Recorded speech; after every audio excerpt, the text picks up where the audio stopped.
के employ, GDS, postman, postal assistant, हर सभी दोस्तों को मेरे चैनल की तरफ से हार्दिक अभिनंदन और शुभेच्छा। आज हम लोग डिस्कस करने वाले हैं पोस्ट ऑफिस पीओ रेगुलेशन 2024 के चैप्टर 1, चैप्टर 2 यानी कि रेगुलेशन 1 से रेगुलेशन 35 तक के जो इम्पोर्टेंट MCQ एग्जाम में आने के चांस बहुत ही हाई है, वो MCQ आज हम लोग डिस्कस करने वाले हैं। So let's start. पहला question, match the business hours of post offices as per regulation 3 और पीओ रेगुलेशन 2024। रेगुलेशन 3 के तहत जो बिजनेस आवर दिया गया है, आप इसे कृपया करके अच्छी तरीके से मैच कीजिए प्रॉपर वे में। तो रेगुलेशन 3 में आप देखेंगे कि बिजनेस आवर्स के एक टेबल किया गया है, उसमें क्लियरली लिखा गया है कि for reference and inquiries during the entire working hours of the office. अगर आपको सेविंग्स बैंक का काम करना है तो 6 घंटा देना पड़ेगा, बिजनेस आवर्स है उपलब्ध। PLA RPLA रजिस्टर बुकिंग करना है तो इसके लिए भी 6 घंटा, और money order, Indian postal order, तो उनके लिए भी 6 घंटा। तो इस तहत आपका करेक्ट आंसर होता है option A. Next question 2, which authority has the power to issue philatelic materials under the post office act 2024। कौन सा अथॉरिटी के पास पावर है फिलाटेलिक मटेरियल्स को इशू करने के लिए? फिलाटेलिक मटेरियल्स मतलब stamps. Option A regional head, option B circle head, option C postmaster general, option D DG director general. Regulation 12 के पॉइंट 3 में क्लियरली इंडिकेट किया गया है कि डायरेक्टर जनरल के पास पावर है to issue philatelic materials under the post office act. Next question 3, what is the maximum period a branch post office can be kept open daily as per the regulations? BO branch office का maximum business transaction का hour कितना होता है? Option चारों में से option C होता है सही answer. A branch office should be kept open for a maximum period of 5 hours. ये क्लियरली इंडिकेट किया गया है, रेगुलेशन 3 के पॉइंट 2 पे क्लियरली इंडिकेट किया गया है। Next question 4, who can tender a proposal for issuing a commemorative postage stamp? कौन प्रपोजल टेंडर कर सकते हैं कमेमोरेटिव पोस्टेज स्टैम्प के लिए? Option A foreign nationals, option B philatelic bureau only, option C any citizen of India, option D state government, central governments exclusively. आपका correct answer होगा option C any citizen of India. Regulation 18 के point 9 पे clearly ये indicate किया गया है। Question 5, what is the key features of A definitive stamp under the post office act 2024? Regulation option A, B, C, D के अंदर आपका correct answer होता है option C, mean for day to day postage needs. Regulation 13 PO regulation 2024 में clearly indicate किया गया है कि डेफिनेटिव स्टैम्प के की फीचर्स क्या होंगे। Next question, who is authorised to specify the business hours of post offices within their jurisdiction? किसके पास ये अथॉरिटी है कि बिजनेस आवर को स्पेसिफाई कर सकता है? A, B, C, D। Option C होगा करेक्ट आंसर। या आप देख सकते हो क्लॉज रेगुलेशन 4.1 पे क्लियरली इंडिकेट किया गया है कि the circle head, regional head and divisional head are empowered to specify the period of each of the post offices under the jurisdiction under which business is transacted with the public or customer and the time at which items are delivered and dispatched. Next question 7, who has the authority to specify business hours for post offices on Sundays and holidays? और 4 option दिया गया है, इसमें से correct answer होता है option सी, circle head और regional head. Regulation 4 के पॉइंट 2 पे क्लियरली इंडिकेट किया गया है कि द सर्कल हेड और रीजनल हेड में if it is necessary or expedient to meet the requirement of the public or in the special circumstances specified। तो सर्कल हेड, रीजनल हेड आपका authority है the specify business hour post office on Sundays and holidays में भी। Next question, question 8, what is the stipulated spacing between address line on domestic items as per the post office regulation 2024? 4 option दिया गया है, इनमें से correct answer होता है option C, more than 1 mm and less than 5 mm। ये आपका source कहाँ से है? सोर्स आपको क्लियरली मिलेगा रेगुलेशन 18 पीओ रेगुलेशन 2024 पे। आप क्लियरली देख सकते हो कि स्पेसिंग पॉइंट नंबर 10 आप क्लियरली देख सकते हो, the spacing between the address line shall be uniform and be more than 1 mm and less than 5 mm। Okay, next question, question 9, which of the following entities is allowed to sell or distribute postage stamp without violating the given rule? कौन सा entities को permission दिया गया है तो distribute postage stamp violating without, मतलब law को नहीं तोड़ते हुए? Option A, B, C, D. इसमें से करेक्ट आंसर होता है option C, only those with prior permission from the director general. DG sir से जो जिसे परमिशन मिलता है उसी को अलाउ किया जाता है। इसका सोर्स क्या है? Regulation 8 of pure regulation 2024, supply of postage stamps.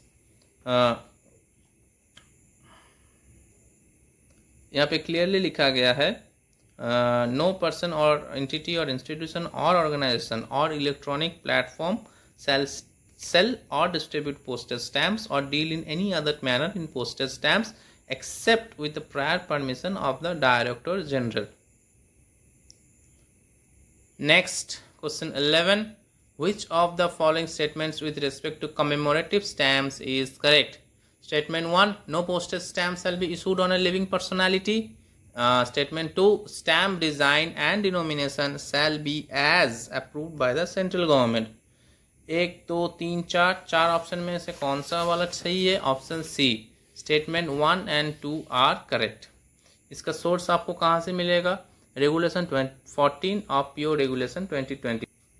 Regulation 14 of pure regulation 2024.5 और 6 क्लियरली इंडिकेट किया गया है कि no postage stamp shall be issued on a living personality, और point 6, stamp design and denomination shall be as approved by the central government. So next question, question 12, the maximum number of characters per address line on international postal items excluding spaces between words is. कितना character होना चाहिए? Option A, option B, option C, option D. इनमें से correct answer होता है option B, 40 characters. 40 characters होना है। इसका प्रॉपर सोर्स कहाँ है? Regulation 18 of pure regulation 2024। Clearly देख सकते हो रेगुलेशन 18 पे पॉइंट नंबर 11 पे दिया गया है कि मैक्सिमम नंबर ऑफ कैरेक्टर्स पर line is 40 characters excluding spaces between words. So next question, question 13, who shall be the ex officio chairperson of the Philatelic Advisory Committee? Option A, option B, option C, option D. The correct answer is option C, Ministry of Communications। इसका proper source क्या है? Regulation 15 of pure regulation 2024। आप clearly देख सकते हो कि regulation 15.2, the union minister in charge of the ministry of communications shall be the ex officio chairperson of the philatelic advisory committee and shall nominate the official और non official members of the committee as per the administrative instructions specified from time to time. So next questions of question 14, what is the procedure for handling items suspected of containing dangerous substances? Procedure क्या है item handling करना of जो suspected है dangerous substances का? Option A, B, C, D. इसमें से correct answer होते हैं option B, intercepted and detained immediately. इसका proper source regulation 35 of pure regulation 2024। Regulation 35 पे क्लियरली पॉइंट 1 पे क्लियरली इंडिकेट किया गया है कि where an item is suspected to contain any explosive, dangerous, obnoxious, deleterious और फिल्दी सब्सटेंस और anything likely to injure the mails और any officer of the post office, it shall be intercepted and detained at the point of transmission where it is so detected, and the officer in charge of the post office shall immediately inform the matter to the police authorities. Next question, question 16. Where must postage stamps be affixed on an envelope to comply with Post Office Regulations 2024? Postage stamp कहाँ पे affix करना चाहिए? Option A, B, C, D. उसमें से correct answer होता है option B, the right hand top corner of the address side. इसका source क्या है? रेगुलेशन 16 और post office regulation 2024। Regulation 16, you can clearly see that point 2, the stamps would be affixed to the right hand top corner of the address side. So next question, question 17. Where must stamps be affixed to ensure compliance with postal regulations? 4 option दिए गए हैं, इसमें से correct answer होता है option B, completely adherent to the item itself। इसका source आपको कहाँ से मिलता है? रेगुलेशन 16 और पोस्ट ऑफिस रेगुलेशन 2024। रेगुलेशन 16.1 आप क्लियरली देख सकते हो, stamps affixed to an item must be completely adherent to the item itself and not to any part of its contents or any separate label or other device tied or attached to the item. Next question 18. Read the following sentences with respect to standards for addressing on domestic items and choose correct option. Sentence 1. Stamps or frank impressions shall be affixed in maximum area of 74 mm on the upper right corner. Sentence 2. A zone of 10 mm around the address block should be free from any printing or writing. 4 option दिया गया है, इसमें से correct क्या है? Correct है option C, both statements are correct. इसका proper source कहाँ पे मिलता है?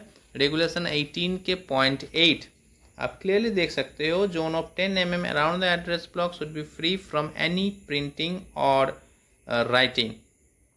और 74 mm वाला आप क्लियरली देख सकते हो point 6, stamps or frank impressions shall be affixed in maximum area of 74 mm on the upper right corner. Next question 19. Sentence 1. Blank space of minimum 50 mm shall be kept from left bottom and right side of envelope. Sentence 2. The address block of addressee shall have minimum gap of 40 mm from top. From 4 options, the correct will be option C. Both the statements are correct. इसका source क्या कहाँ है? Regulation 18 के point 5 आप clearly देख सकते हो, blank space और minimum 50 mm shall be kept from left, bottom and right side of envelope. An address block of addressee shall have minimum gap of 40 mm from top. Next question, question 20. Where must the sender's address be written on an envelope to comply with postal regulations? Senders मतलब from जो sender address होता है वो कहाँ लिखा जाएगा? तो correct answer होता है option A, the lower left of the front side. इसका सोर्स रेगुलेशन 18 के पॉइंट 5 और प्योर रेगुलेशन 2024 पे ही दिया गया है। Next question 21. With respect to standards for addressing on domestic items, where should non-address information such as sender's code or account numbers be printed if necessary? क्या होगा? 4 option दिया गया है, इसमें से करेक्ट आंसर होता है above the first line of the address. जब हम डिस्कस किए थे वहाँ पे क्लियरली बताया गया था कि कोई भी एड्रेसी का कुछ भी इंफॉर्मेशन हो, सेंडर्स कोड और अकाउंट नंबर्स, वो आपका एड्रेस लिखने के लास्ट लाइन के नीचे कुछ नहीं होना है, कुछ जो भी होना है आपका first line above the first line of the address होना है। इसका सोर्स रेगुलेशन 18 के point 9, non address information such as senders code, serial और अकाउंट नंबर्स और other information are not to be generally included in the address of the addressee and if necessary, अगर जरूरी है तो it should be printed above the first line but never below the last line of the address. Next question 22. The maximum number of characters per address line on domestic postal items excluding space between words is कितने character होना चाहिए? 40 characters. Regulation 1811 पे point number 11 पे clearly दिया गया है, जो आगे भी हम डिस्कस कर चुके हैं। Next question 23. If an addressee has keys to be a renter of a post box, what action will be taken regarding an item addressed to the post box? कोई आइटम पोस्ट बॉक्स के लिए address किया गया है, लेकिन address ही वो post box का रेंटर नहीं होने को कह रहे हैं, तो ऑप्शन 4 में से ऑप्शन सी होगा करेक्ट। वो आर्टिकल को हम लोग रिटर्न टू सेंडर कर देते हैं। इसका करेक्ट सोर्स क्या होता है? रेगुलेशन 18 के पॉइंट 13 पे क्लियरली इंडिकेट किया गया है such items addressed to a particular person or firm care of post box and the name of the office where the post box is located shall also be accepted provided their address to persons or firms in whose names the post box stands registered, and provided that in the office of delivery if it is found that there is no post box in the name of the addressee or the addressee has ceased to be a renter of a post box, the item shall be sent to the sender. Next question 24. Which of the following particulars must be included in the address for items sent to defense personnel via army post office? क्या क्या रहना चाहिए अगर army post office में आप भेज रहे हो कोई भी डिफेंस पर्सनल को? तो ये 4 पॉइंट रहना बहुत ही जरूरी है। 4 ऑप्शन में से option A is the correct answer. Number, rank, name and unit. Regulation 19 पे क्लियरली लिखा गया है कि the following particulars shall be furnished in the address in case of items for the personal of the defence services. Number, rank, name and unit. Next question 25. To ensure delivery to personnel of the defense services through army post offices, items must be addressed to option 4 में से option B होगा correct. Through care of 56 APO New Delhi, to care of 99 APO Kolkata, जो कि regulation 19 पे last line पे clearly लिखा गया है।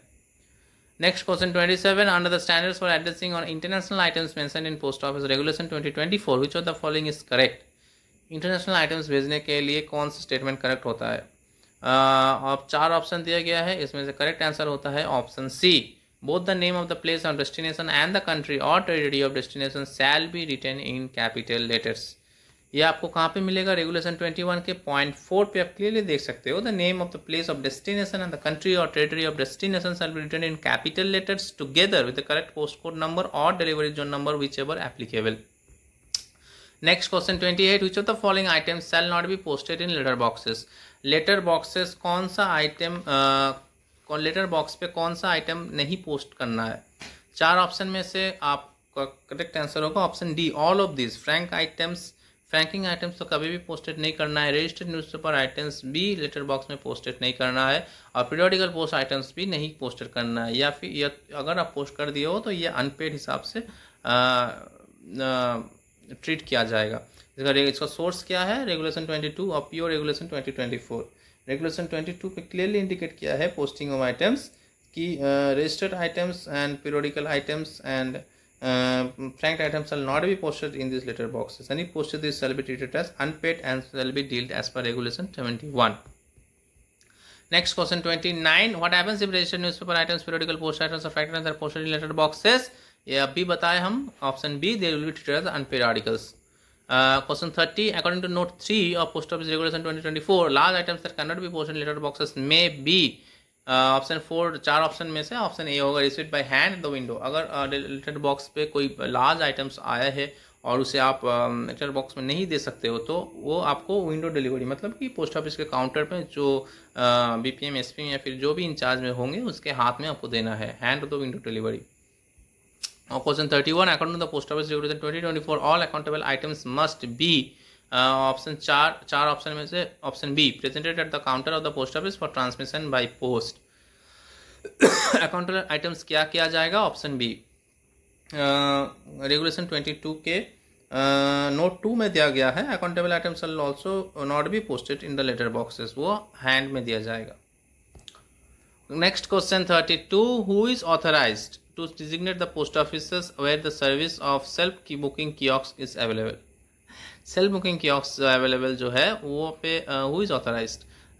4 ऑप्शन में से ऑप्शन सी है करेक्ट आंसर। आप देख सकते हो रेगुलेशन 22 में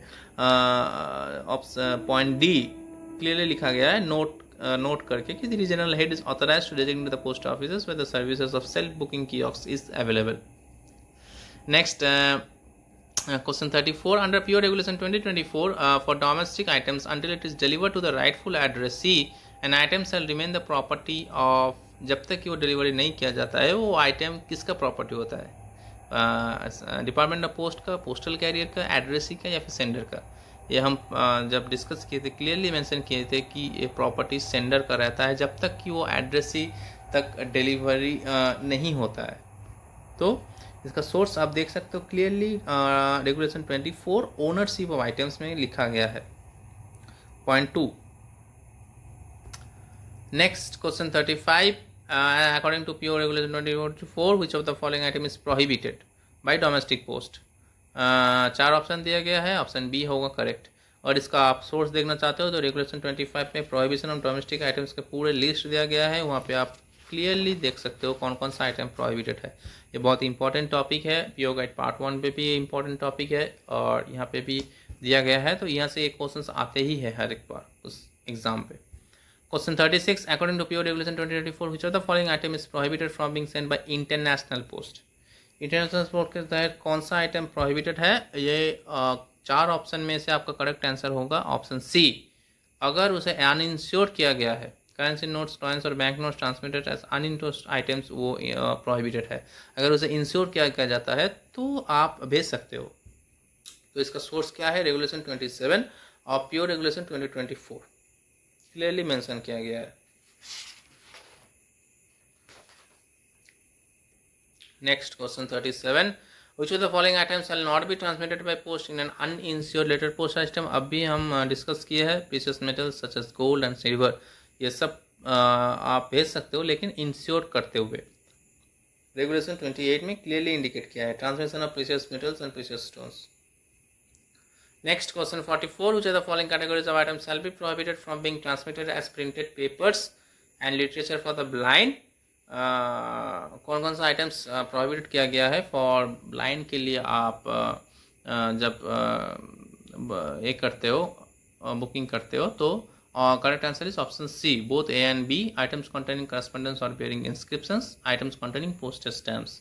आपका सोर्स अगर आप देखना चाहते हो तो रेगुलेशन 29 में क्लियरली लिखा गया है items for blind prohibited in certain cases, items shall be prohibited from being transmitted, option A and option B. Post office regulation question, next question 46, where an item is suspected to contain any explosive, dangerous, obnoxious, deleterious or filthy substance or anything likely to injure the mails or any officer of the post office, what action shall be taken? इसका 4 option दिया गया है, इसमें से correct answer होता है the option B, the item shall be intercepted and detained at the point of transmission and inform the police and post office authorities। आपका source अगर आप देखना चाहते हो तो रेगुलेशन 35 पे क्लियरली इंडिकेट किया गया है कि item suspected to contain dangerous substances, point 1, where an item is suspected to contain any dangerous, explosive, dangerous, obnoxious, deleterious or filthy substance or anything likely to injure the mails or any officer of the post office, it shall be intercepted and detained at the point of transmission where it is so detected, and the officer in charge of the post office shall immediately inform the matter to the police authorities, post office authorities and other designated authorities as the case may be applicable। Okay, thank you। Chapter 1-2 से जितने important MCQ आ सकते हैं वो हमने discuss कर दिए हैं। Further आपको रिवीजन करना है और फर्दर आपको मॉक टेस्ट देना है और फर्दर नोट्स वगैरह फर्दर क्लासेस के लिए प्लीज़ हमारा टेलीग्राम चैनल ज्वाइन कीजिए और हमारे यूट्यूब चैनल को सब्सक्राइब कीजिए। थैंक यू हमारे साथ जुड़े रहने के लिए, बहुत बहुत शुक्रिया। जय हिंद।